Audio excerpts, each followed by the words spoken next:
వేదికను అలంకరించిన డాక్టర్ సౌరవ్ గారు, ఇతర మిత్రులు, చేసిన ఆవుతులు, నమస్కారం. డాక్టర్ సౌరవ్ గారు మాట్లాడుతూ ఒక విషయాన్ని వారు విశ్లేషణాత్మకంగా ఒక్కానిచ్చారు. ఏంటంటే,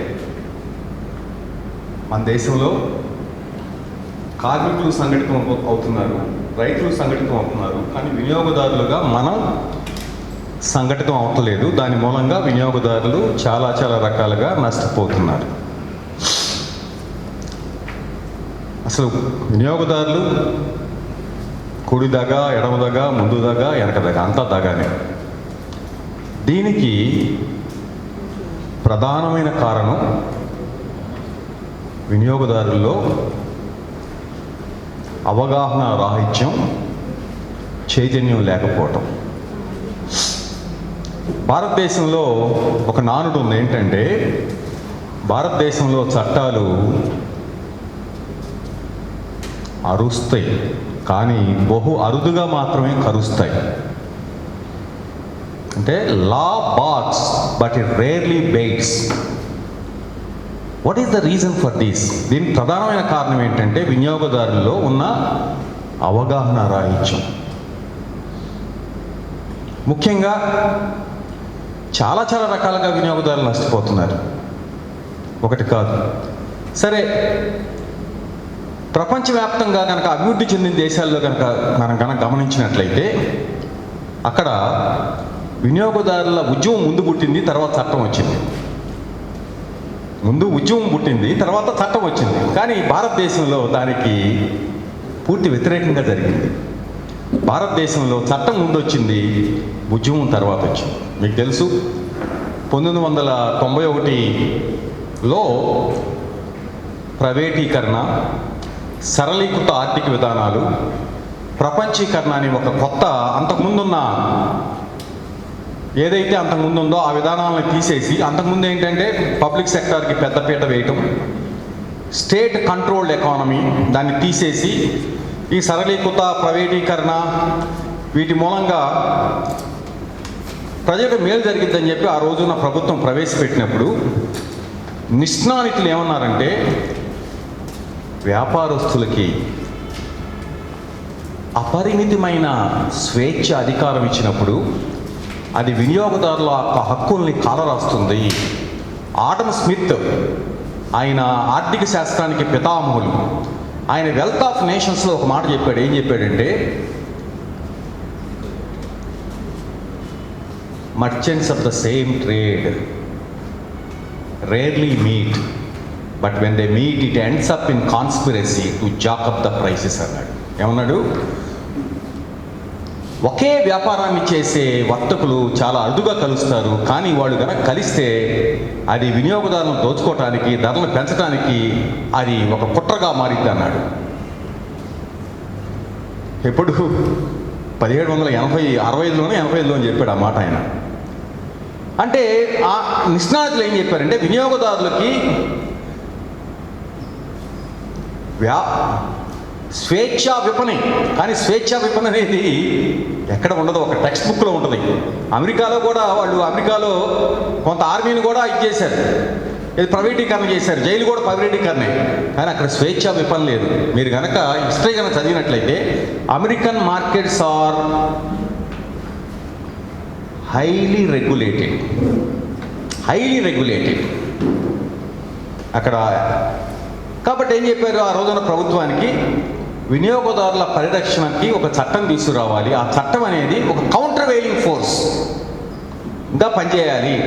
అంటే వ్యాపారస్తులు చేసే మోసాలకి అది యాంటీడోట్, విరుగుడుగా పనిచేయాలంటే ఆ రోజున్న రాజీవ్ గాంధీ గారి ప్రభుత్వం చట్టాన్ని తీసుకొచ్చింది. సరే, 1986లో చట్టం వచ్చింది. ఆ చట్టాన్ని గురించి 25 సంవత్సరాల సర్వే జరిగింది. ఏంటంటే, భారతీయుల్లో ఎంతమందికి వినియోగదారు చట్టం గురించి అవగాహన ఉందని చెప్పి Indian institute of public administration అనే ఒక భారత ప్రభుత్వ సంస్థ సర్వే చేసింది. ఆ సర్వేలో ఏం చేశారంటే, పట్టణ ప్రాంతాల్లో కేవలం 25% మంది మాత్రమే వినియోగదారుల చట్టం గూర్చి అవగాహన కలిగి ఉన్నారు. గ్రామీణ ప్రాంతాల్లో అయితే అవగాహన ఇంకా చాలా తక్కువగా ఉంది, 15% ఎంతో ఉందని చెప్పారు. సరే, పాత చట్టంలో ఒక అంశం కూడా ఉంది. ఏంటంటే, బహుసంఖ్యాకులైన వినియోగదారులు కనుక నష్టపోతే రాష్ట్ర ప్రభుత్వం, కేంద్ర ప్రభుత్వం వారి తరఫున ఫిర్యాదు ఫైల్ చేయొచ్చు. కానీ వినియోగదారుల పరిరక్షణ చట్టం 1986 2019 దాకా అమల్లో ఉంది. కానీ రాష్ట్ర కేంద్ర ప్రభుత్వాలు ఒక్కసారి కూడా దాని బహుసంఖ్యాకుల వినియోగదారులు నష్టపోతున్నా ఫిర్యాదు ఫైల్ చేయాలి. దేంట్లో ఫైల్ చేశారంటే ఒక్క దాంట్లో ఫైల్ చేశారు. నెస్లే కంపెనీ చెప్పిన నూడిల్స్లో ఫైల్ చేశారు. సరే, అది ఇదైంది, మీకు తెలుసు. సరే, మన ముందు ఉన్న ప్రశ్న ఏంటంటే, సరే 1986లో వినియోగదారుల చట్టం వచ్చింది.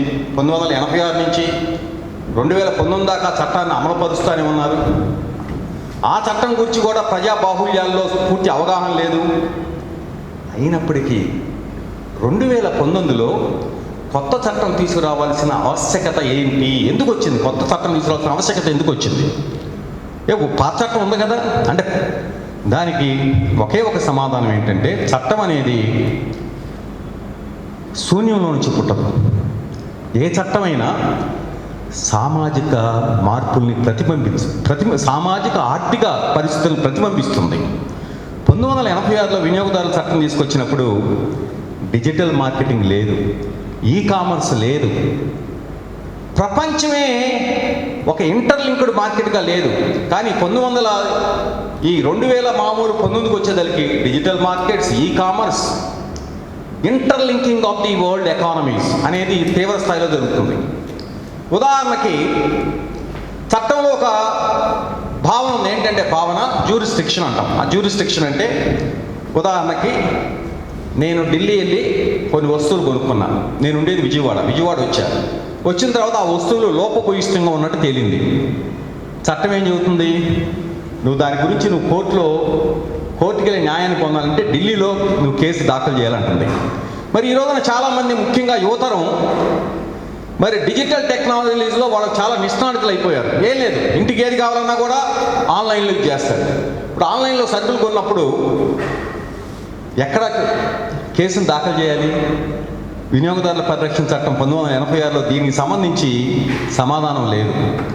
అంతేకాకుండా ఇందాక సబరం గారు చెప్పారు, ఈ అనుచిత వ్యాపార పద్ధతులు అంటే వస్తువుల్లో లేని గుణాలు, క్వాలిటీ, ఉపయోగాలు, సేవల్లో లేని క్వాలిటీలు కూడా ఉన్నట్టు చూపించి మనని దగా చేస్తాడు, మోసం చేస్తాడు. ఉదాహరణకి, బట్టతలని దిగాలు పడుతున్నారా? దిగాలు పడగాకండి, ఈ నూనె రాయండి. మీ జుట్టు మీ తల మీద మామూలు చాలా చాలా చాలా బ్రహ్మాండంగా మీ జుట్టు పెరిగిద్ది అంటాడు. మీరు నూనె రాసిన తర్వాత కూడా మీ చేతులు శుభ్రం చేసుకోండి, అరచేతుల్లో అంటాడు. అరచేతుల్లో వచ్చి, లేదా అరచేతుల్లో వచ్చి మామూలు ఎంటికలు మొలుస్తాయి అంటాడు. నూజినాయి అరచేతుల్లో ఎంటికలు మొలుస్తాయండి. అంటే మన్ని ఎంత పిచ్చివాళ్ళకు చూస్తున్నారు చూడండి. అయినా కూడా మనం అంటే నల్ల చర్మని దిగాలు చెందుకండి, ఈ ఫెయిర్ రాయండి, మామూలు తెల్ల చర్మంగా ఇది అవుతారు మీరు. You become so sexy, tempting, spicy, attractive and ఏదో చెబుతాడు. అది మీ కలర్ అనేది జెనెటికల్, ఇది సరే, దానికి సైన్స్ నిర్ధారిస్తుంది. కానీ మన ఇగ్నోరెన్స్ని ఈ విధంగా చేస్తున్నారు. ఓకే, ఇప్పుడు దీంట్లో ఇంకోటి ఏంటంటే, మనం చాలా చాలా సందర్భాల్లో సమాజానికి ఏం హితం చేయకపోయినా కూడా వాడు సమాజానికి హితం ఏం చేయరు. కానీ మనం అభిమానించే సినిమా యాక్టర్స్, స్పోర్ట్స్ పర్సనాలిటీస్ని గాఢంగా ప్రేమిస్తాం. తల్లిదండ్రుల కన్నా ఎక్కువగా ప్రేమించేవాళ్ళు కూడా ఉన్నారు, దురదృష్టవశాత్తు. వాళ్ళ కోసం ఏదైనా చేస్తారు. కానీ అటువంటి సినీ స్టార్లు ప్రజలు ఆ విధంగా ప్రేమిస్తున్నా, అభిమానిస్తున్నా కూడా వాళ్ళు ప్రజల ఆరోగ్యానికి హాని కలిగించే మామూలు వాణిజ్య ప్రకటనలో పాల్గొంటారు. ఏమని? ఉదాహరణకి పేర్లు అనవసరం, మన తెలుగు ఫిల్మ్ ఇండస్ట్రీలో పెద్ద పెద్ద సూపర్ స్టార్స్ కూడా శీతల పానీయాలు తాగండి, ఈ శీతల పానీయాల చేత యవనం మీలో ఉవ్వీడుతుంది, మీరు ఈ శీతల పానీయాలు తాగినప్పుడు మీరు చాలా చాలా మీరు చాలా చాలా ఎనర్జెటిక్గా ఫీల్ అవుతాడంటాడు. గురువల్లి మరి సవరం గారికి తెలుసు, బ్రిటిష్ సుప్రసిద్ధ మెడికల్ జర్నల్ ఉంటుంది ల్యాన్సెట్. ఆ ల్యాన్సెట్లో స్పష్టంగా చెప్పాడు. ఏం చెప్పాడు? ఎక్కువ శీతల పానీయాలు కనుక సేవించినట్లయితే స్థూలకాయం, hypertension, diabetic, cardiovascular disease ఎన్ని వస్తాయి అని చెప్పి వాళ్ళు నిగ్గు తేల్చారు. కానీ ఈ స్టీవీ స్టార్స్ మాత్రం మీరు ఇవి తాగండి, ఇట్లా చాలా యాడ్స్ ఉంటాయి, మీకు తెలియదు కాదు. ఓకే, శీతల పానీయాలని ఒక చిన్న ఉదాహరణగా చెబుతున్నాను.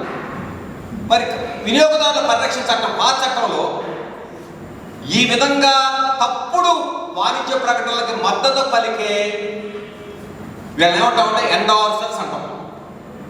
వాళ్ళ మీద చర్యలు తీసుకోవడానికి ఎటువంటి అవకాశం లేదు. కాబట్టి ఇటువంటి అన్నీ కూడా చాలా వినియోగదారుల పరిరక్షణ చట్టం పాత చట్టంలో మారుతున్న పరిస్థితులకి ప్రతిబింబించడం, దాన్ని దృష్టిలో పెట్టుకుని కొత్త చట్టాన్ని తీసుకొచ్చారు, వినియోగదారుల పరిరక్షణ చట్టం 2019. ఈ చట్టాన్ని మనం నిత్యం ఏ విధంగా ఉపయోగించుకోవచ్చో మనం తెలుసుకుందాం. ముఖ్యంగా మరి ఈ చట్టంలో కొన్ని వినూత్నమైన అంశాలు ఉన్నాయి. ఈ వినూత్నమైన అంశాలు ఏంటో చెప్పుకొని ఈ చట్టాన్ని నిత్య జీవితంలో ఎట్లా ఉపయోగించుకోవచ్చో మనం తెలుసుకుందాం. ముఖ్యంగా ఈ చట్టంలో మనకు తెలుసు అనుచిత వ్యాపార పద్ధతులు. అనుచిత వ్యాపార పద్ధతి అంటే ఏంటంటే వస్తు సేవల్లో లేని గుణాలు, ఉపయోగాలు, నాణ్యత, వాటి యొక్క అఫిలియేషను, అక్రిడిటేషను, స్పాన్సర్స్ లేని ఉన్నట్టు జరుగుతుంది. ఉదాహరణకి ఏమైనా ఇందాక మనం చెప్పుకున్నాం, ఏం చెబుతాడు, ఇప్పుడు మనకి స్పిరిచువాలిజం అనేది భారతదేశంలో పెద్ద ఇండస్ట్రీ, మీకు తెలుసు తెలీదు, చాలా పెద్ద ఇండస్ట్రీ. ఇందాక సవరం గారు చెప్పారు ఏమని, ఈ యొక్క జాతి ఉంగరంగాన్ని పెట్టుకుంటే మీ కళలు నెరవేరుతాయి, పెళ్లి కాకపోతే పెళ్ళి అయ్యింది, పాస్ అవ్వకపోతే మామూలు పాస్ అవుతావు, అసలు నువ్వు ఏది కోరుకున్నా జరిగింది అన్నాడు. ఇది పెద్ద ఇండస్ట్రీ. ఎక్కడంటే ఇది ఇండస్ట్రీ మధ్యప్రదేశ్లో ఇండోర్ నుంచి వచ్చింది. ఈ యంత్రాలు ఎన్నుకోండి. నేను ఒకసారి దాని మీద తెప్పించి చెక్కిందండి. దీని మధ్య బాంబే హైకోర్టు ఏం చెప్పిందండి దీని మీద, ఈ విధంగా స్పిరిచువాలిటీని ఉపయోగించుకొని ఈ విధంగా యంత్రాల గురించి ఇవన్నీ కనుక చెప్పినట్లయితే అది కూడా అనుచిత వ్యాపార పద్ధతి కిందకే వస్తుంది. దాని మీద కూడా కోర్టుని ఆశ్రయించి దాఖలు చేసి న్యాయాన్ని పొందవచ్చు అని చెప్పారు. వీటిని అనుచిత వ్యాపార పద్ధతి. ఉదాహరణకి మనకు తెలుసు భారతదేశంలో మగ సంతానానికి అత్యంత ప్రాధాన్యత ఉంది. ఏంటంటే ముఖ్యంగా హిందువులు ఏమని నమ్ముతారంటే చనిపోయినప్పుడు కుమారుడు కనుక కర్మకాండలు కనుక చేస్తే డైరెక్ట్గా ఎంట్రీ స్వర్గానికి, అక్కడ రంభా వరసి మేనకా డ్యాన్స్ చేస్తూ ఉంటారు, అంత ఊబిళ్ళుతో చూసుకోవచ్చు అంటారు. నాకు ఎప్పుడు మా మైండ్లో ఒక ప్రశ్న వచ్చింది, సరే మగవాళ్ళకైతే మరి రంభా వరసి చేస్తారు, మరి ఆడవాళ్ళకి ఎవరు వేయాలి డ్యాన్స్ అనేది? మరి అంతే కదా. అంటే ఈ మతం అంతా కూడా మేల్ సెంట్రిక్ అనమాట. మేల్ సెంట్రిక్ దీంట్లో ఇదేంటంటే మా నాడు రాసుకున్నారు ఎంత కూడా, అందుకని అట్లా వచ్చింది. దీన్ని ఎక్స్ప్లోర్ చేసుకొని వాసు ఫార్మాస్యూటికల్ అనే కంపెనీ ఒక యాడ్ ఇచ్చింది. ఏం ఇచ్చిందంటే, నేను ఒక డ్రగ్ తీసుకొస్తున్నాను, ఆ డ్రగ్ పేరు సెలెక్ట్, అంటే ఎంచుకో. ఈ డ్రగ్ను కనుక గర్భిణీతో ఉన్న మహిళలు కనుక ఒక ఫస్ట్ 3 months 6 months కనుక వాడితే మగ సంతానం ప్రాప్తిస్తుంది అని యాడ్ ఇచ్చాడు. ఇంకెందుకు వాడి యొక్క సేల్స్ ఆకాశాన్ని అండి. అప్పుడు మా లాంటి ఒక సంస్థ ఉంది, ఏంటంటే CERC, consumer education and research centre. ఈ కన్జ్యూమర్ ఎడ్యుకేషన్ రీసెర్చ్ సెంటర్ అహ్మదాబాద్లో ఒక సుప్రసిద్ధ సంస్థ. వాళ్ళు ఏం చేశారంటే, ఆ రోజున ఇప్పుడంటే మన కాంపిటీషన్ కమిషన్ ఉండేది, ఆ రోజున మనకి ఎంఆర్టీపీ కమిషన్ అని ఒక కమిషన్ ఉండేది. ఆ కమిషన్ దగ్గర ఒక ఫిర్యాదులు దాఖలు చేశారు. ఏంటంటే, ఈ కంపెనీ వాళ్ళు చెబుతున్నారు, ఈ సెలెక్ట్ అనే ఒక డ్రగ్ ఉంది, ఈ సెలెక్ట్ కనుక ఇట్లా 3 నెలలు 6 నెలలు చేస్తే మగ సంతానం ప్రాప్తిస్తుందని చెప్పి యాడ్ ఇచ్చాడు. ఇది యాడ్ తప్పు, దీనికి శాస్త్రీయ పద్ధతి అంటూ ఏమీ లేదు అని చెప్పి వాడు ఫిర్యాదు దాఖలు చేశారు. అప్పుడు కోర్టు వారు వాడిని పిలిచారు, కంపెనీ వాడిని పిలిచి, నీ దగ్గర శాస్త్రీయ పద్ధతి ఏమన్నా ఉందా అని అడిగారు. అడిగితే వాడు ఏం చెప్పాడంటే, పూర్వపు రోజుల్లో చరకలు అని అతను చరక సంహిత అని గ్రంథాన్ని రాశాడు. ఆ గ్రంథంలో ఫలాని ఆహార పదార్థాలు కనుక సేవిస్తే మగ సంతానం కలగటానికి అవకాశం ఉంది అన్నాడు. దాన్ని తీసుకొని నేను యాడ్ ఇచ్చాను అన్నాడు. అప్పుడు వాటి మీద ఫైన్ వేసి ఆ యాడ్ విత్డ్రా చేయమన్నారు. ఇటువంటి అనుచిత వ్యాపార పద్ధతులు చాలా ఉంటాయి. ఉదాహరణకి మల్టీ లెవెల్ మార్కెటింగ్. సమరం గారు క్షమించాలి నన్ను, చాలామంది డాక్టర్స్, విజయవాడలో సుప్రసిద్ధ డాక్టర్స్ కూడా ఈ మల్టీ లెవెల్ మార్కెటింగ్లో ఉన్నారు. గతంలో కూడా వారిని మేము కలిసాం సమరం గారి విషయం మీద. ఆమ్వే అంటే అమెరికన్ కంపెనీ, దయచేసి గమనించాలి. ఈ ఆమ్వే కంపెనీ వాడు వీడు ఏం చేస్తాడంటే మల్టీ విటమిన్స్ ఎక్కువగా చేస్తాడు. ఫుడ్ అంటే డైటరీ ఆహార అనుబంధ పదార్థాలు, డైటరీ సప్లిమెంట్స్ అంటాం. ఇటువంటి కంపెనీలు మన ఇప్పుడు కూడా చాలా ఉన్నాయి, చాలా మంది మోసపోతున్నారు, ముఖ్యంగా సీనియర్ సిటిజన్స్. ఈ ఆమె వాడు ఏం చేశాడంటే నా ప్రొడక్ట్స్ అన్నీ కూడా చాలా చాలా సుపీరియరు, కాబట్టి మామూలుగా బయట డి విటమిన్ అయితే ఒక ట్యాబ్లెట్లో ఉన్న శక్తి నా దాంట్లో చాలా ఎక్కువ ఉంటుంది, చాలా క్వాలిటేటివ్, చాలా చాలా హెల్తీ కండిషన్స్లో నేను తయారు చేస్తానని చెప్పి యాడ్స్ ఇచ్చి మల్టీ లెవెల్ మార్కెటింగ్ ద్వారా ప్రమోట్ చేశాడు. మామూలుగా సి విటమిన్ బయట 100 రూపాయలు ఉంటే వాడితే 3000 ఉంటుంది డి విటమిన్ అయినా. సరే, అంతకుముందు సజ్జనర్ గారు ఒక ఆయన ఉండేవాడు, ఆయన ఒక కేసు ఫైల్ చేస్తే మాకు అనుమానం వచ్చి మేము ఏం చేసామంటే ఆ శాంపుల్స్ కొని హైదరాబాద్లో, దురదృష్టవశాత్తు ఒక విషయం గమనించాలి, మనకి ఏదైతే అవసరమో అవి ఉండవు, అవసరం లేని మాత్రం ప్రభుత్వం ఓట్ల కోసం విపరీతంగా ఇచ్చేస్తూ ఉంటుంది. మీకు తెలుసో తెలీదో, ఆంధ్రప్రదేశ్లో ఇప్పుడున్న 13 జిల్లాల్లో ఒక గుంటూరు మెడికల్ కాలేజ్ తప్పించి మనకి ఫుడ్ ల్యాబొరేటరీ లేదు. మీకు తెలుసో తెలీదు. మొన్న ఈ మధ్య ఏలూరులో మామూలు ఎన్ని ఎంత జబ్బు వచ్చినప్పుడు all India institute of medical science వారు కమిటీ వేస్తే కమిటీ వారు రికమెండ్ చేశారు. ఏం చెప్పారు? ప్రతి జిల్లాలో కూడా ఫుడ్ ల్యాబ్ ఉన్నాను, ఫుడ్ ల్యాబ్ స్థాపించాలన్నారు. కాబట్టి ఆ రోజు మన ఉమ్మడి రాష్ట్రంలో ఒకే ఒక ఫుడ్ అనాలిసిస్ ల్యాబొరేటరీ ఉండేది. ఎక్కడంటే నాచారం ఉండేది. అక్కడ మేము పంపించాం.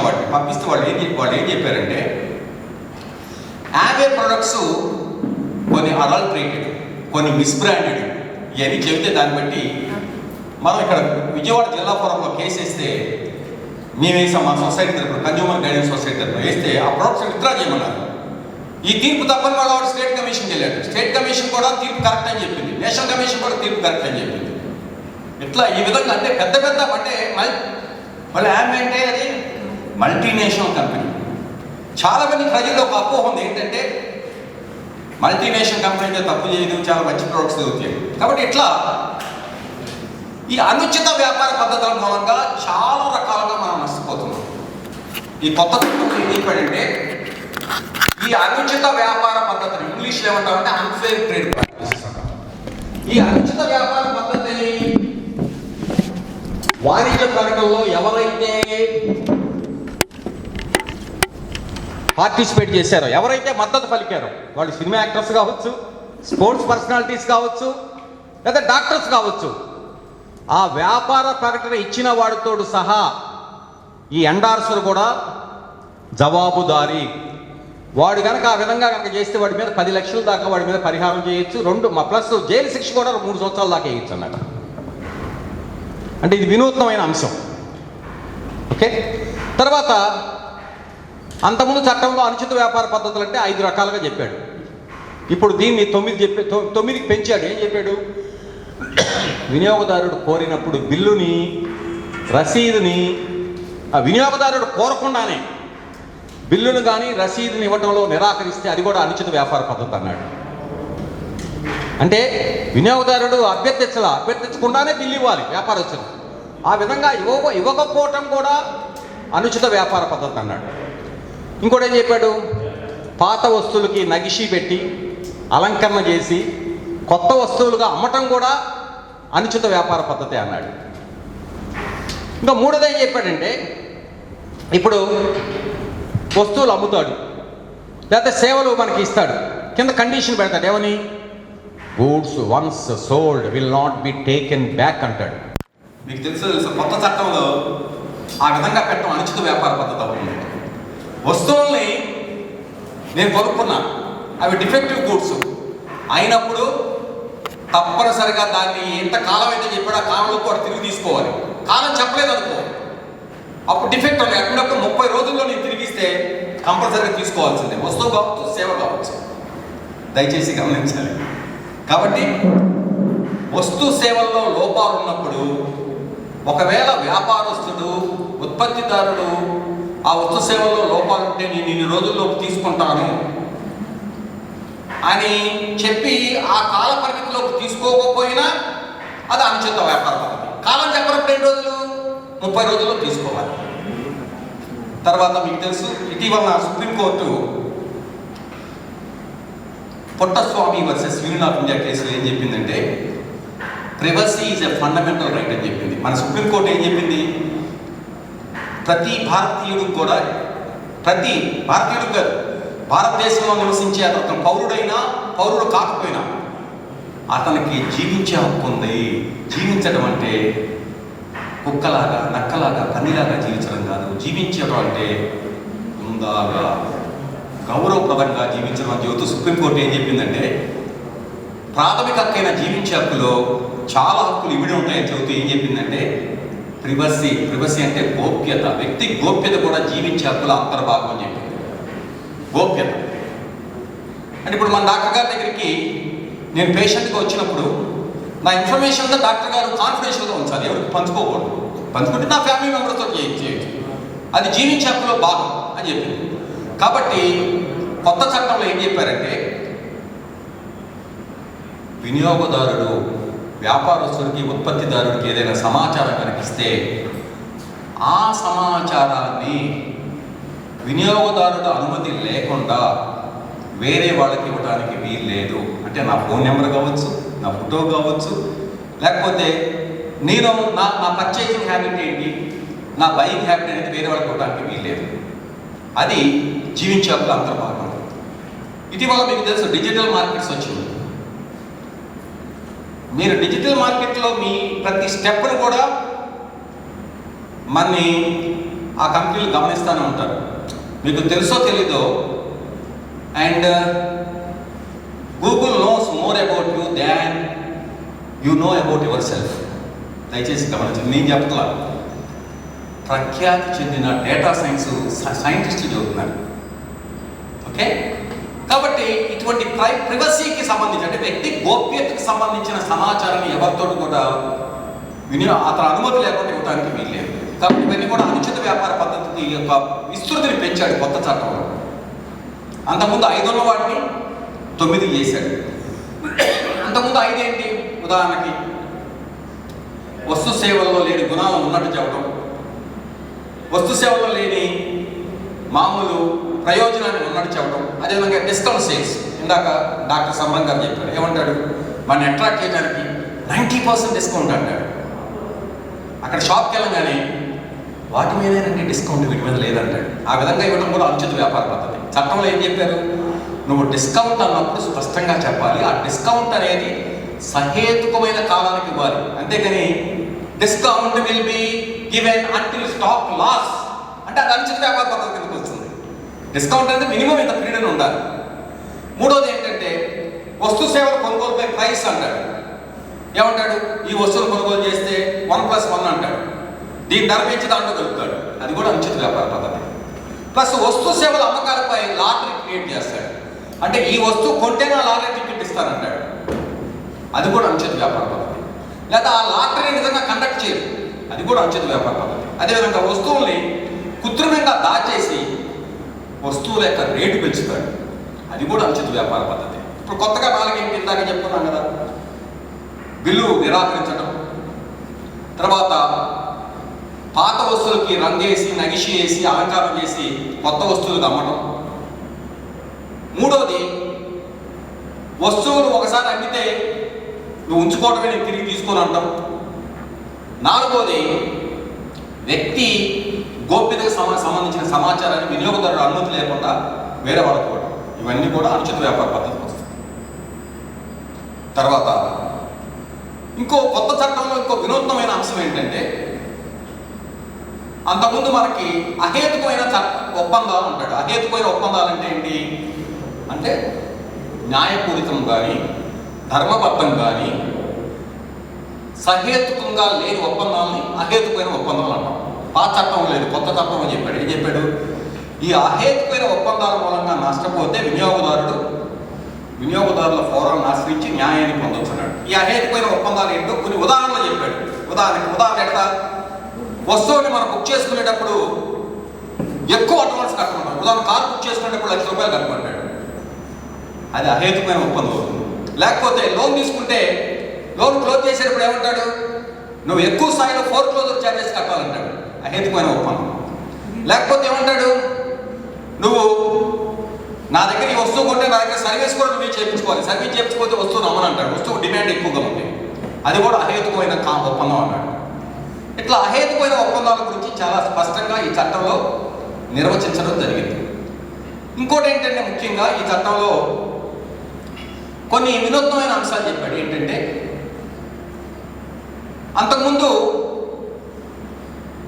వినియోగదారుడు కనుక చనిపోతే అతని వారసుడు కూడా వినియోగదారుడు అని చెప్పి చట్టంలో చెప్పాలి, కానీ కొత్త చట్టంలో చెప్పాడు, స్పష్టంగా చెప్పాడు. ఇంకో ముఖ్యమైన విషయం ఏంటంటే, ఈ కొత్త చట్టంలో ఏం చెప్పాడంటే, ఇప్పుడు మనకు ఒక సామెత ఉంది ఏంటంటే, కాలయాపనతో కూడిన న్యాయము న్యాయాన్ని హరించడమే అని. కానీ దీనికి మన విరుద్ధంగా కూడా ఉంటుంది. ఏమని, త్వరితంగా చేసిన న్యాయం అనేది న్యాయాన్ని కూడా కూర్చిపెట్టమన్నాడు. Justice hurried is justice buried అన్నాడు మనం దాని కౌంటర్. కానీ వినియోగదారుల పరిరక్షణ ఇప్పుడు కనుక మనం చూసుకున్నట్లయితే, ఇప్పుడు ముఖ్యంగా మన ఆంధ్రప్రదేశ్లో చూసుకున్నట్లయితే ఒక్కొక్క వినియోగదారు ఫోరంలో ఎన్ని కేసులు ఫైల్ అవుతున్నాయి అని కనుక మీరు కనుక విశ్లేషిస్తే, ఒక జిల్లాలో కేవలం సంవత్సరానికి 200 కేసులు ఫైల్ అవుతాయి. 200 కన్నా తక్కువే, కొన్ని ఎట్లయితే 159, 160. మన విజయవాడ ఫోరంలో మ్యాక్సిమం 250 నుంచి ఎప్పుడు ఫైల్ కాదు. ఓకే, ఇంకోటి ఏంటంటే, ఈ కేసులు కూడా మామూలుగా చట్టాలు ఏం చెప్పాడు, వస్తువులను కనుక ల్యాబొరేటరీకి పంపించి విశ్లేషణ అక్కర్లేనప్పుడు 90 రోజుల్లో పరిష్కరించమన్నాడు. వస్తువులను ల్యాబొరేటరీకి పంపించాలంటే 120 రోజులు అన్నాడు. కానీ 3 సంవత్సరాలు 4 సంవత్సరాలు ఇప్పుడు నేను వేసిన కేసులు ఉన్నాయి. చాలామంది నన్ను ఆశ్రయించినప్పుడు మా సొసైటీ తరఫున దగ్గర 4-5 సంవత్సరాల నుంచి కూడా కొన్ని కేసులు పెండింగ్లో ఉన్నాయి. కానీ ఈ చట్టంలో స్పష్టంగా చెప్పాడు. ఏం చెప్పాడు, వినియోగదారుడు కేసులు దాఖలు చేసినప్పుడు వినియోగదారుల ఫోరం ఫిర్యాదుదారుని ప్రత్యర్థిని పిలిచి మీరిద్దరు కూడా ఏదన్నా మధ్యవర్తిత్వం ద్వారా సమస్యను పరిష్కరించుకుంటారా అనేది అడగాలి. అది మధ్యవర్తిత్వం ద్వారా పరిష్కరించుకునే ఇదైతే ఫోరంలోనే మీడియేటర్స్ ఉంటారు, వాళ్ళు గుర్తిస్తారు, నిష్ణాతులు మీడియేటర్ గుర్తిస్తారు. అప్పుడు ఆ మీడియేటర్కి అప్పచెబుతారు. అప్పుడు ఆ మీడియేటర్ కనుక మామూలు చర్చలు సఫలీకృతమై ఫలవంతమై ఇష్యూ ఇదైతే అప్పుడు దాని ప్రకారం జిల్లా ఫోరం తీర్పు ఇస్తుంది. జిల్లా ఫోరం కానీ స్టేట్ కమిషన్ కానీ ఆ తీర్పు ఇచ్చినప్పుడు ఇంకా దాని మీద అప్పీల్ వెళ్ళే అధికారం కూడా ఉంటుంది. ఇంకా ఫైనల్ అనమాట, ఇంకా సుప్రీంకోర్టు కూడా వెళ్ళడానికి వీల్లేదు. ఆ విధంగా స్పష్టంగా చెప్పారు. ఇంకా మూడోది ఈ చట్టంలో కొత్త వినూత్నమైన అంశం ఏంటంటే ప్రొడక్ట్ లైబిలిటీ. ప్రొడక్ట్ లైబిలిటీ అనేది చట్టంలో కొత్తగా చెప్పాడు. ఇది ప్రసిద్ధి అభివృద్ధి చెందిన దేశాలన్నింటిలో ఉంది. ఏంటి ప్రొడక్ట్ లైబిలిటీ అంటే ఏంటి? పాత చట్టంలో ఏం చెప్పాడు, ఉత్పత్తిదారుడు అమ్మకపుదారుడు నిర్లక్ష్యం ఉంటేనే వినియోగదారుడు నష్టపరిహారం పొందొచ్చు అన్నాడు. కానీ కొత్త చట్టంలో ఏమన్నాడు, ప్రొడక్ట్లో కానీ సేవలో కానీ నిర్లక్ష్యం అక్కర్లా, నిర్లక్ష్యం లేకపోయినా కూడా నష్టపరిహారం పొందొచ్చు అన్న. అంటే ఈ ప్రొడక్ట్ ఉదాహరణకి ఈ మైక్ ఉంది, ఈ మైక్కు సంబంధం ఎట్లా వాడాలో నాకు ఇన్స్ట్రక్షన్స్ ఇవ్వాలి ఉత్పత్తిదారుడు. ఆ ఇన్స్ట్రక్షన్స్ ఇవ్వకపోవడం మూలంగా నేను వాడేటప్పుడు నాకు కొంచెం గాయాలు తగిలింది, అది ప్రొడక్ట్ లైబిలిటీ కింద నేను నష్టపరిహారం పొందవచ్చు. ఉదాహరణకి నేను ఒక ఎలక్ట్రికల్ గ్యాడ్జెట్ కొన్నా, ఆ గ్యాడ్జెట్లో సరైన ప్రికాషన్స్ ఇవ్వాలి, ఆ ప్రికాషన్స్ లేకపోవడం మూలంగా నేను వాడేటప్పుడు నేను నష్టపరిహారం పొందవచ్చు. అంటే ప్రొడక్ట్ లైబిలిటీలో వ్యాపారస్తులు నిర్లక్ష్యాన్ని వినియోగదారుడు రుజువు చేయకుండానే నష్టపరిహారం పొందవచ్చు. అది ప్రొడక్ట్ లైబిలిటీ కాన్సెప్ట్. కాబట్టి ప్రొడక్ట్ లైబిలిటీలో ఆ విధంగా చెప్పాడు. అది వస్తువు కావచ్చు, సేవ కావచ్చు. ఉదాహరణకి సేవ ఉంది, ఫలాని సేవ, ఉదాహరణకి ఒక డ్రగ్ ఉంది, ఆ డ్రగ్కు సంబంధించిన రియాక్షన్ ఎప్పుడు వస్తుంది, దాని సైడ్ ఎఫెక్ట్స్ గురించి వాడు చెప్పలా. కానీ డ్రగ్ మంచిదే, కానీ సైడ్ ఎఫెక్ట్స్ గురించి చెప్పలా. దానికి ఎలర్జీ ఉన్న వాళ్ళతో ఆ డ్రగ్ను వాడకూడదు ఇట్లా చెప్పలా. దాని మూలంగా నేను వేసుకోవడం మూలంగా లేకపోతే డాక్టర్ గారు దాన్ని ఆ సైడ్ ఎఫెక్ట్స్ గురించి డాక్టర్ గారికి అవగాహన కల్పించడంలో ఆ డ్రగ్ కంపెనీ ఫెయిల్ అయింది కాబట్టి అది వాడిన పేషెంట్కి నష్టం వస్తే అప్పుడు ప్రొడక్ట్ లైబిలిటీ కింద న్యాయం మామూలు పొందొచ్చు అనమాట. అది ప్రొడక్ట్ లైబిలిటీ గురించి చాలా క్షుణ్ణంగా చెప్పాడు. అంటే ఇంకోటి ఏంటంటే ముఖ్యంగా ఈ చట్టంలో ఏం చెప్పాడంటే, గతంలో పాత చట్టంలో అయితే జిల్లా ఫోరంకి 20 లక్షల దాకా ఉండేది, దాన్ని ఇప్పుడు కోటికి పెంచాడు. అదే స్టేట్ కమిషన్కి అయితే కోటి దాకా ఉండాలని 10 కోట్లు చేశాడు. 10 కోట్ల తర్వాత నేషనల్ కమిషన్ అన్నాడు. ఇంకో ముఖ్యమైన విషయం ఏంటంటే మీకు గమనించాల్సింది, ఈ చట్టంలో ఏం చెప్పాడంటే ఇప్పుడు ఈ దాఖలు కూడా వేసుకోవచ్చు అన్నాడు. ఈ దాఖలు అంటే మనం ఇంట్లో కూర్చొని ఆ ఫోరం వెబ్సైట్కి వెళ్ళి మనం కంప్లైంట్ కనుక ఇచ్చేసి దాన్ని స్వీకరించాలన్నాడు. ఇక ఫోరము అంతకుముందు ఏంటి, మనం కేసు దాఖలు చేసామనుకో ఎన్ని సంవత్సరాలైనా పెండింగ్లో పెట్టచ్చు అంటే పెట్టి నువ్వు అది. కానీ ఇప్పుడు ఏం చెప్పాడు, 21 కేసు దాఖలు చేసిన తర్వాత 21 రోజుల లోపు కనుక నువ్వు ఎస్ చెప్పలా నో చెప్పనప్పుడు అది యాక్సెప్ట్ అయినట్టే లెక్క అన్నాడు. ఇవన్నీ కూడా చెప్పాడు అన్నమాట. ఇంకో ముఖ్యమైన విషయం ఏంటంటే, ఇందాక మీకు చెప్పాను కదా, మొట్టమొదటి నేను ఏం చెప్పాను, చట్టంలో ఒక కాన్సెప్ట్ ఉంది. ఏంటంటే కాన్సెప్ట్ ఆఫ్ జ్యూరిస్డిక్షన్. జ్యూరిస్డిక్షన్ అంటే ఏంటి, ఒక వ్యక్తి వస్తు సేవల్ని ఏ ప్రాంతంలో అయితే కొనుగోలు చేశాడో ఆ ప్రాంతంలో ఉన్న కోర్టులోనే కేసు వేసుకోవాలి. కానీ కొత్త చట్టంలో ఏం చెప్పాడు, నువ్వు ఎక్కడైనా వస్తువులు కొను, నువ్వు ఉండే నివాసంలో కేసు దాఖలు చేసుకోవచ్చు. ఉదాహరణకి డాక్టర్ సౌరం గారు మామూలు ఢిల్లీ వెళ్ళినప్పుడు కాన్ఫరెన్స్కి అక్కడ కొన్ని వస్తువులు కొనుగోలు చేశారు. వారు విజయవాడ వచ్చిన తర్వాత ఆ వస్తువులు లోపపోయిస్తూ ఉన్నట్టు తెలియదు. వారు విజయవాడ ఫారంలో వేసుకోవచ్చు. ఢిల్లీ ఫారంలో గతంలో అయితే ఢిల్లీ ఫారంలో వేయాలి, ఇప్పుడు విజయవాడ ఫారంలో వేసుకోవచ్చు. ఇంకో ముఖ్యమైన అంశం ఏంటంటే, ఈ చట్టంలో కొన్ని ఉదాహరణకి మనకు తెలుసు, మనకి ఇప్పుడు ఎక్కువగా జబ్బులు దేనికి వస్తున్నాయి అంటే మన జీవన విధానం. ఈరోజు మనం కరోనా అంటున్నాం. కరోనా ఎందుకు వచ్చింది, మనం జూనోటిక్ లైఫ్ అంటే అడవులో ఉండవలసిన జంతువులు మామూలు మనకి దగ్గరైనవి, దాని మూలంగా ఆ జంతువులు కూడా వైరస్ మానవుడికి సంక్రమిస్తుంది. కాబట్టి మన జీవన విధానం అంటే మన లైఫ్ స్టైల్ మూలంగా ఎన్ని కొత్త జబ్బులు వస్తుంది. ప్లస్ మనం తీసుకునే ఆహార పానీయాలు, మన దేశంలో ఇప్పుడు ఫుడ్కు సంబంధించి కొత్త రెగ్యులేటర్ వచ్చారు, food safety and standards authority of India. వాళ్ళే మన ఈ మధ్య సర్వే చేసి ఏం చెప్పారు, భారతదేశంలో లభించే మిల్క్ దగ్గర 80% అడల్టరేటెడ్ అన్నాడు. కానీ కొత్త చట్టంలో ఏం చెప్పాడంటే ఫుడ్ కూడా వస్తువు కిందకే వస్తుంది, ఆహార పదార్థాల్లో కలుషితం ఉన్నా దాని మీద కూడా వినియోగదారుల ఫోరాలను ఆశ్రయించి న్యాయాన్ని పొందొచ్చు అన్నాడు. కాబట్టి ఈ ఫుడ్కు సంబంధించి అనమాట. ఓకే, ముఖ్యంగా మనకు తెలుసు, ఇప్పుడు మనం చాలామంది పిల్లల్లో మనకి ఇప్పుడు తల్లిదండ్రులు పిల్లలను సరిగ్గా ఎడ్యుకేట్ చేయట్లా. అంటే పిజ్జాలు, తర్వాత బర్గర్స్, తర్వాత శీతల పానీయాలు. కానీ మీకు తెలుసు, ఇప్పుడు యూరోప్లో కొత్త ట్యాక్స్ ఒకటి పెట్టారు, షుగర్ ట్యాక్స్. కొన్ని కంట్రీస్లో, స్కాండినేవియన్ కంట్రీస్లో పెట్టారు డాక్టర్ గారు. అంటే ఏంటంటే ఈ షుగర్కి సంబంధించిన పదార్థాలు ఎక్కువగా అమ్ముతుంటే దాని మీద ఎక్కువ ట్యాక్స్ వేస్తారు. ఇప్పుడు మనకి టొబాకో ప్రొడక్ట్స్ మీద ఉంది, ఎందుకని టొబాకో ప్రొడక్ట్స్ మీద సేవించకుండా తగ్గిద్దామన్న ఉద్దేశంతో టొబాకో మీద ట్యాక్స్ ఎక్కువ పెంచారు. ఇప్పుడు యూరోప్లో షుగర్ ట్యాక్స్ పెంచారు. కానీ మన ఇండియాలో మనం చూస్తూ ఉన్నాం, స్వీట్స్ కానీ షుగర్కి సంబంధించిన విపరీతంగా మనం పిల్లలకి, ఇప్పుడు ఉదాహరణకి కూల్ డ్రింక్స్లో ఏముంటుంది, శీతల పానీయాల్లో ఎక్కువ ఉండేది నథింగ్ బట్ ఎక్కువ ఈ షుగర్ కోటెడ్ ఇదే కదా. అదంగా పిజ్జాసు, తర్వాత ఇవన్నీ కూడా ఈ బర్గర్స్, వీటిలో అది నిరవర్ధకమైన ఆహారం. నిరవర్ధకం అంటే దాన్ని తీసుకుంటావు నువ్వు, దాని మూలంగా నీకు ఆకలి కాదు, స్థూలకాయం పెరిగింది, దాని మూలంగా నీ ఆరోగ్యం చెడిపోతుంది. కానీ పిల్లలకి స్కూల్ స్థాయిలో ఇటువంటి అవగాహన లేదు. ఆ స్కూల్ ముందు అమ్మేవి కానీ ఎక్కువగా ఎక్కువ అమ్ముతూ ఉంటారు. కాబట్టి పేరెంట్స్ కూడా అవగాహన కల్పించగల. దాని మూలంగా మనం ఇప్పుడు ఏ దేశమైనా అభివృద్ధి చెందాలంటే మానవ వనరులు అనేది పునాది. మానవ వనరుల పునాది లేకుండా ఏ దేశం అభివృద్ధి కాదు. అందుకనే మహానుభావుడు కందుకూరి వీరేశలింగం గారు చెప్పారు, మన గురుజారు అప్పారావు పంతులు గారు ఏం చెప్పారు, మామూలు దేశం అంటే మట్టి కాదో, దేశం అంటే మనుషులో అన్నాడు. ఆయన ఇంకో మాట కూడా చెప్పాడు, మతములన్నీ మాసిపోవును, జ్ఞానం ఒక్కటే నిలిచి వెలుగును అన్నాడు. ఆ రోజుల్లో చెప్పాడు.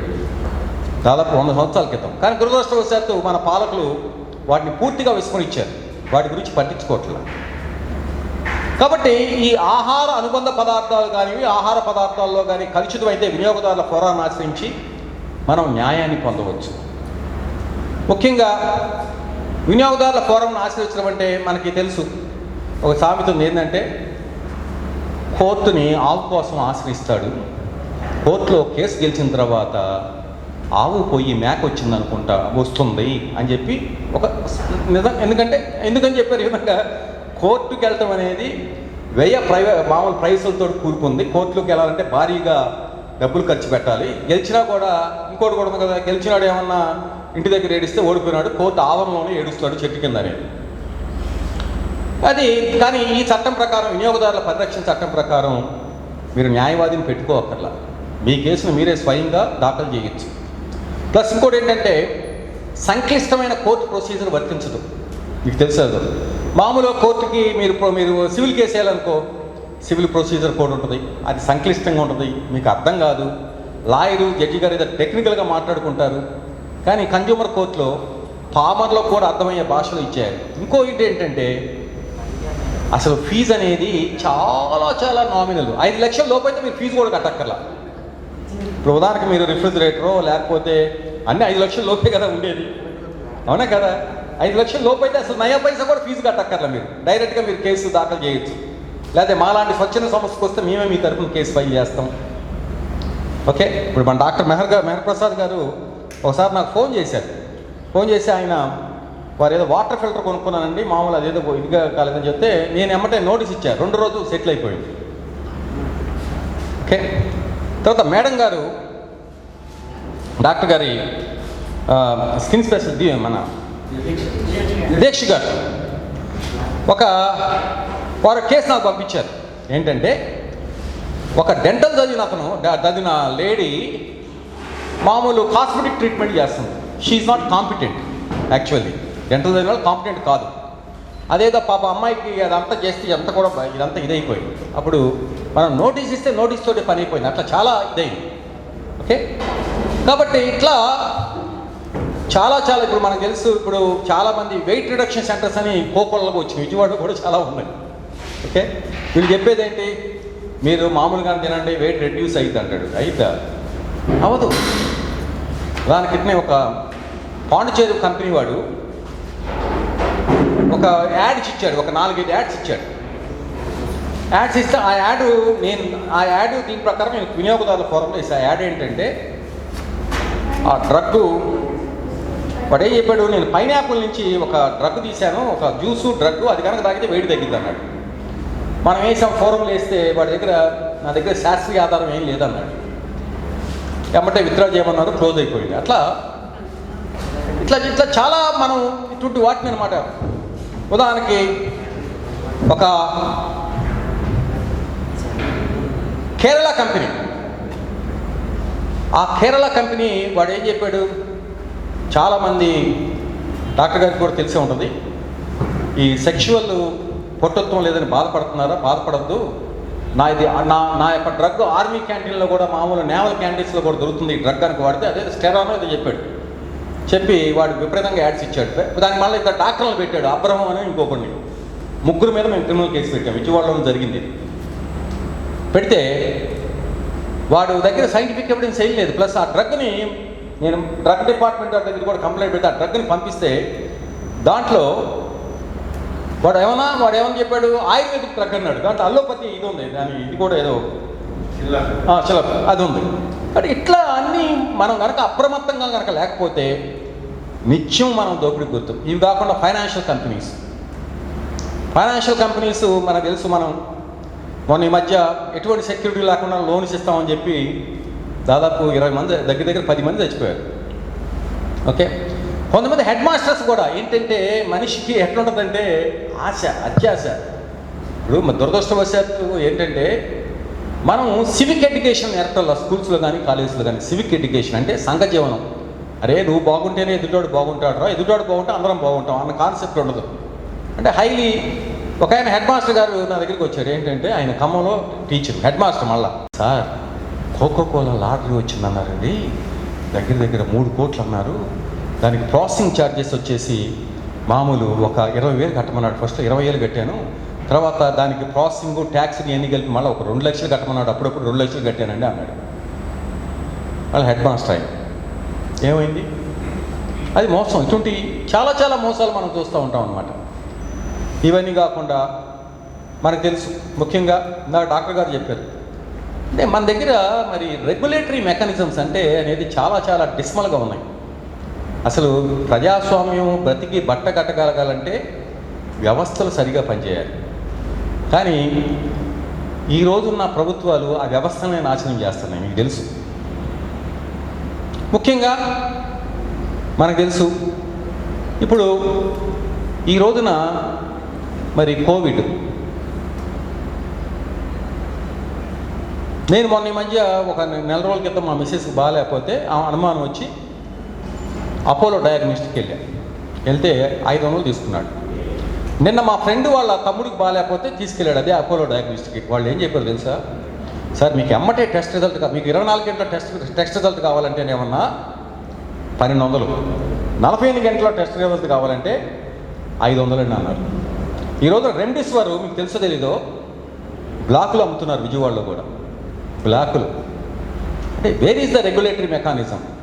ఇదంతా ఏంటి? ఇందాక డాక్టర్ సమరం గారు చెప్పారు, వినియోగదారులుగా మనం సంఘటితంగా లేవు. వినియోగదారులుగా సంఘటితంగా కనుక ఉంటే మీరు అడగచ్చు మీ సంఘాలు ఉన్నాయి కదా అని.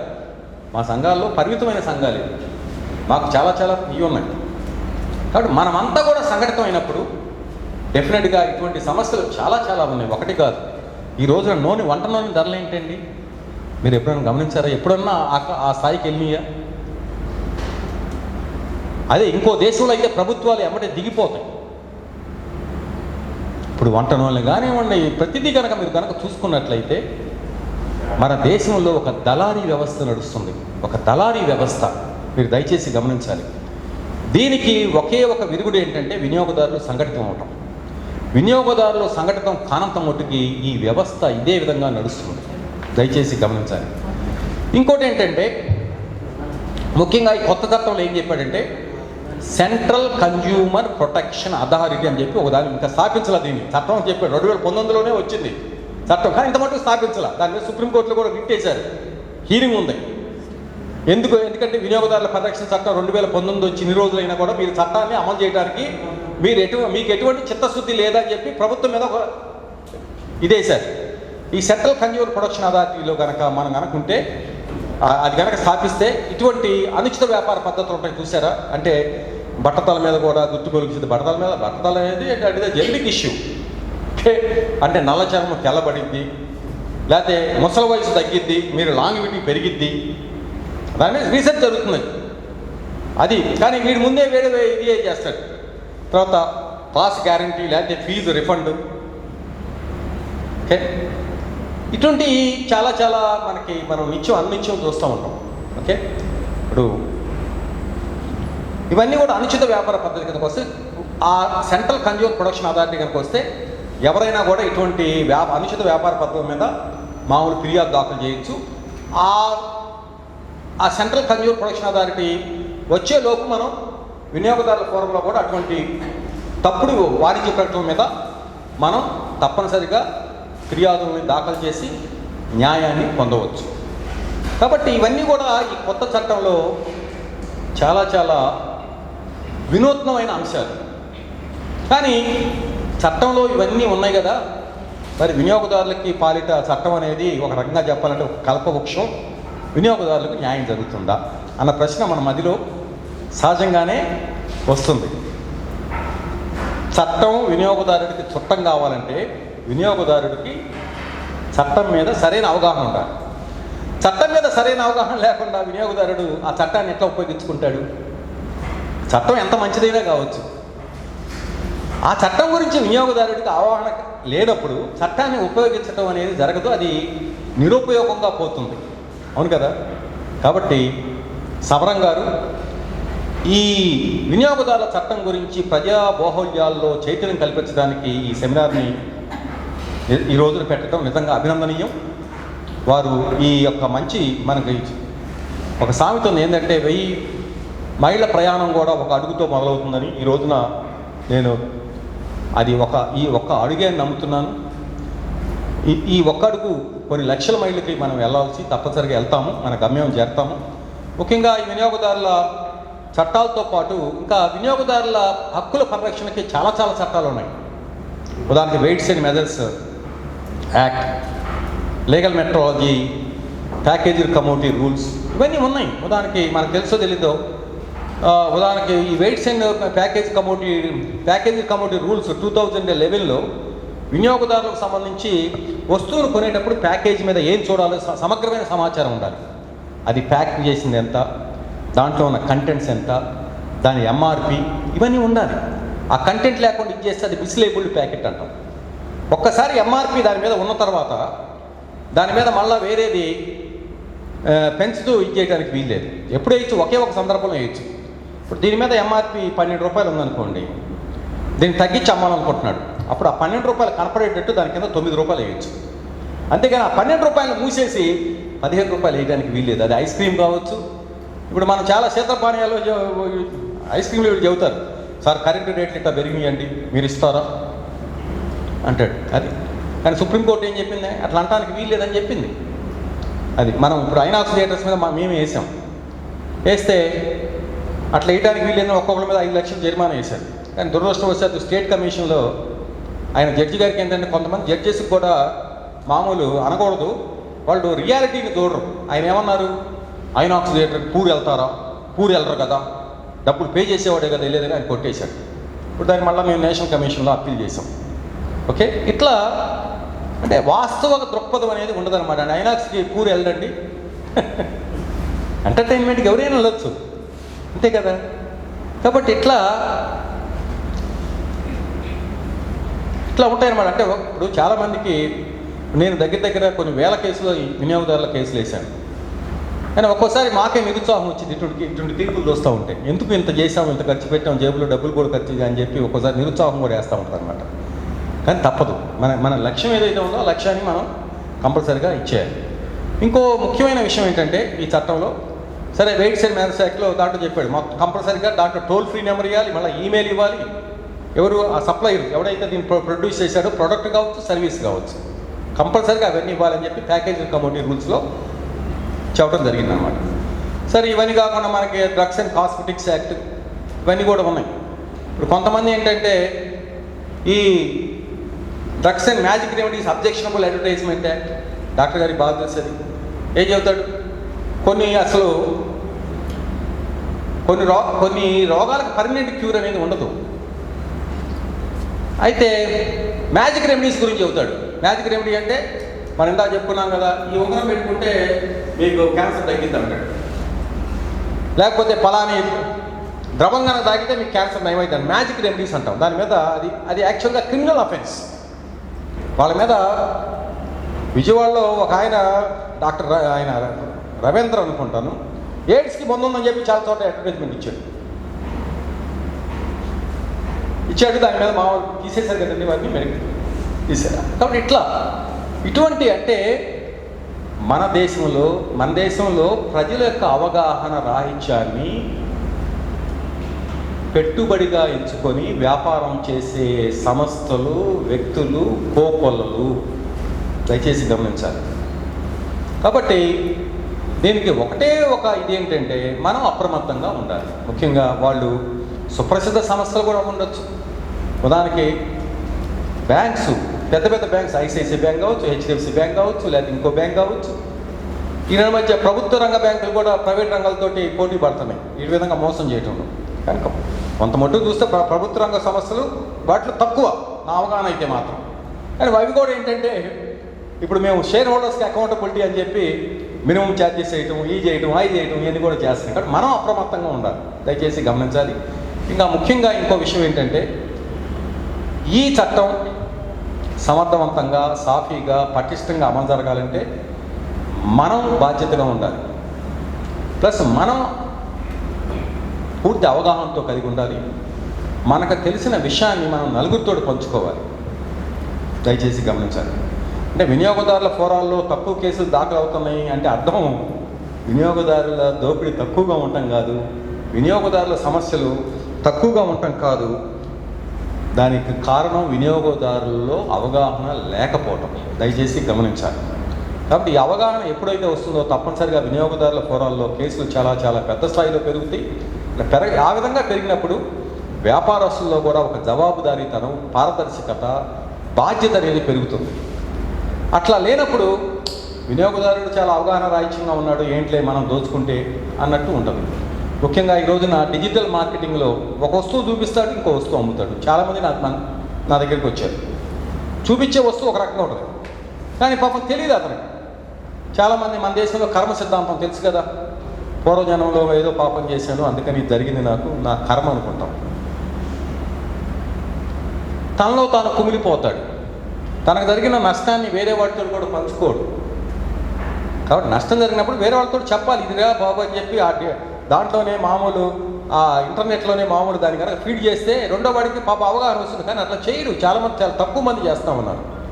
కాబట్టి వీటన్నిటిని కూడా మనం దృష్టిలో పెట్టుకొని పూర్తి అవగాహనతోటి చైతన్య స్ఫూర్తితో మనం ఈ చట్టాన్ని మనం ఉపయోగించుకున్నట్లయితే ఈ చట్టం మన చేతిలో వజ్రాయుధం.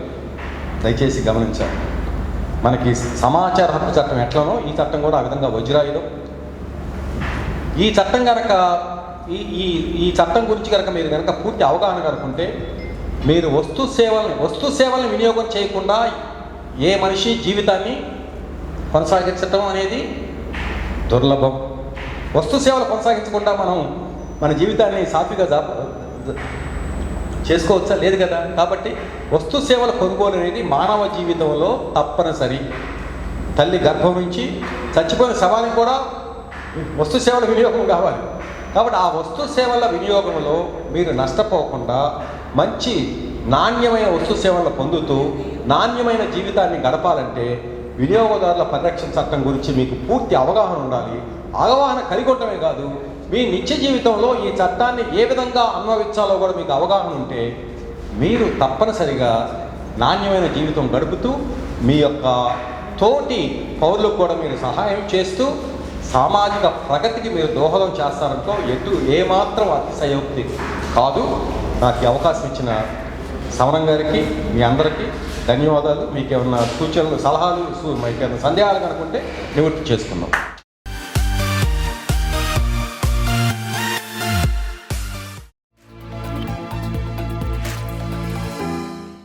Download Samaram multi-channel app and watch your favorite channels from your mobile. App available on Google Play Store and subscribe to the channels.